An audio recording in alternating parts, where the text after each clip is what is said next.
ito po ang tinatawag na the sharpener. What? Alam niyo ba kung anong pangalan ng isda na ito? Kalunggo. Hindi. Hasa. Hasa-hasa. Oh! Hasa-hasa in English, sharpen. Hasa. Oh! Simple lang. Medyo mainit na to, no? Simple lang gagawin natin. Ilalatag lang natin ang onions. Okay. Lalatag lang natin siya yung pang ilalim. Uy, healthy to. Walang Oh, oil. oh naman, wala. No? Wala. Tapos, lalatag mo ngayon yung Sarap. kamatis. Lycopene naman. Oo. Ang Diyan sayo ng manggagaling latag-latag lang. Di ba? Diyan Yan, manggagaling. parang kaya kong gawin yan. Di ba? Oo, Yan mo diyan yan. manggagaling yung asim niya. Pagkatapos niyan, saka mo ngayon ilalatag yung isda sa ibabaw. Okay? Kailangan ba sa talaga lang yung Pwede isda? O galunggong. Pwedeng galunggong. Pwede galunggong. Pag-budget nila. Pwede rin sapsap. Okay. Okay. Yung sapsap Siguro mas apat maliit na lang siya. muna ilalagay ko. Mas maliit ba yung Okay. sapsap, Dennis? Ganito? Yeah, yung medyo palapad na Palapad gano'n. gano'n. Okay, okay. Actually, mas mahal na isda yun. Sapsap. Sapsap. Ay, pwede maghugas dito, Parsa, if Tapos, you like. And then, actually, kailangan mas mainit pa, pero para mas mabilis. Lalagyan natin ng Tutubigan. yes. Lakasan ko ba yung ano, tas Pars? tubig. Apoy. Yes. Oo, hindi mo Nasa lang. natin. Ayan! Sandali lang, ha? And then, antayin lang natin kumulo yan. Yun lang. Nice. Pwede na natin lagyan ng konting salt yan. Correct. Okay? Tapos, lagyan natin ng konting Ginger. yellow yan Perfect. para hindi siya malansa. Yes. Pero konti lang. Nice.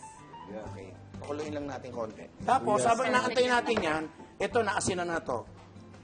Siyempre, ito yung pampahaba ng buhay. Yan. Liempo. Pampasarap ng kain. lang. Perfect. Sa family niyo, Pars, lahat kayo magaling magluto? Yes. Sarap Halos naman. lahat. Kapampangan kasi nanay ko, di ba? Ah. Nanay ko kasi from Pampanga. Oo. May kapatid ba kayong babae? 3. Magagaling lahat din. Lahat marunong magluto. Galing. Walang magugutom pa Tsaka, ninyo. bali 4 na kapatid ko lahat OFW. 2 babae, tsaka 2 lalaki. Hintayin lang natin kumulo yan. Pag kumulo yan, tsaka mo ngayon ilalagay ito. Kunyari, kumulo na. Kunyari, ilalagay mo ngayon ito. Yan. Tapos ito na. Parang suklula na yan. Ito. Mahina. Yan, okay na. O kasi mabibitin tayo para luto na siya mamaya. Ayun, nilagay na ang siling haba. Ayun, no? yan. Tapos, kailangan natin lagyan ng Seasoning powder. Alam nyo kung ano to? Secret. Ah. Okay, ngayon, naantayin lang natin kumulo yan. Bali, siguro mga 10 minutes. Oo.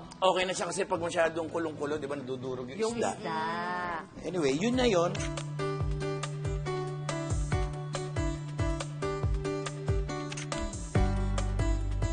Oh my God. Ang sarap ng isda, grabe. Yung sabaw, ang sarap-sakto Yes. lang.